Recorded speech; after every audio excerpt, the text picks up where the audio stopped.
In this problem, the saturated fat content in grams for several pizza chains are shown. And we want to know if there's a difference between the saturated fat content between the two chains. So brand D has 17 grams, 12 grams, 10 grams per pizza, and so on. And so what we're asked to do, we want to know if there's a difference. So the mu hypothesis is that mu D equals the mean of mu Pj.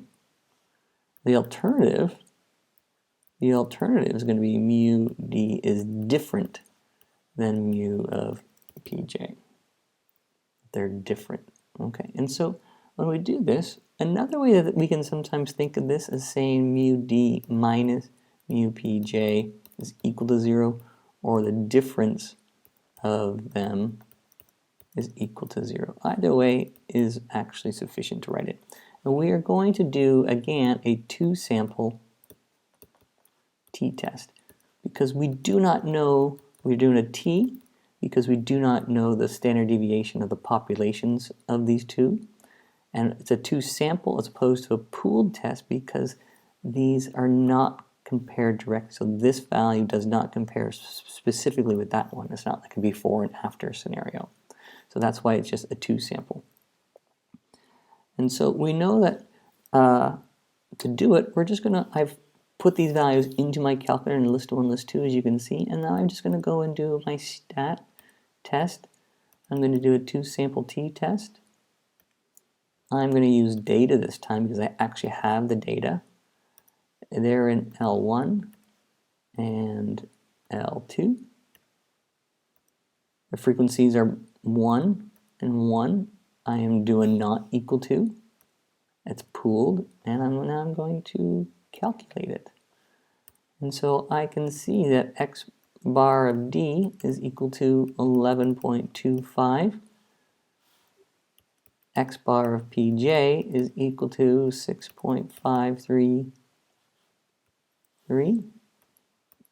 Degrees of freedom, a two-sample t-test, degrees of freedom are 33 as shown here.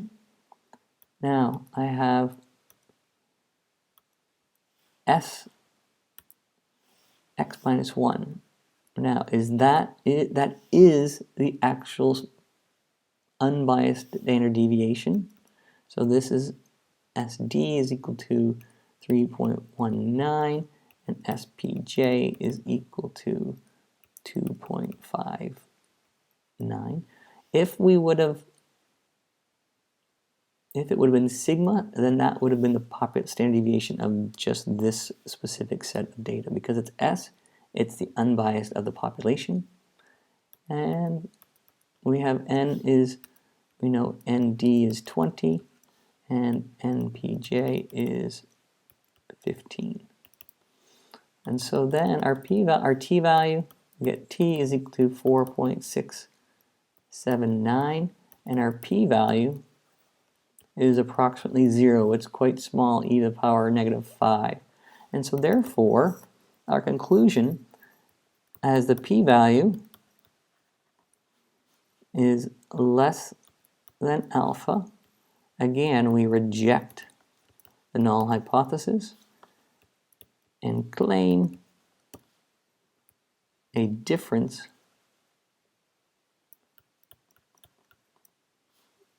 in saturated fat content between brand D and Pj. Okay, and so we write out our information. We for sure have to write our hypothesis, name the test, the degrees of freedom is important, our p-value and t-value, and our conclusion in context. That's A part. Now we want to create a 95% confidence interval for the difference. Well, again, that's pretty straightforward. I have the values in there. I go statistics, test, and I'm going to do a two-sample t interval. I'm going to go to my statistics. So we're going to go to my data. My data, everything is as it should be. And I'm going to calculate it. And so we are 95% confident the true value the true difference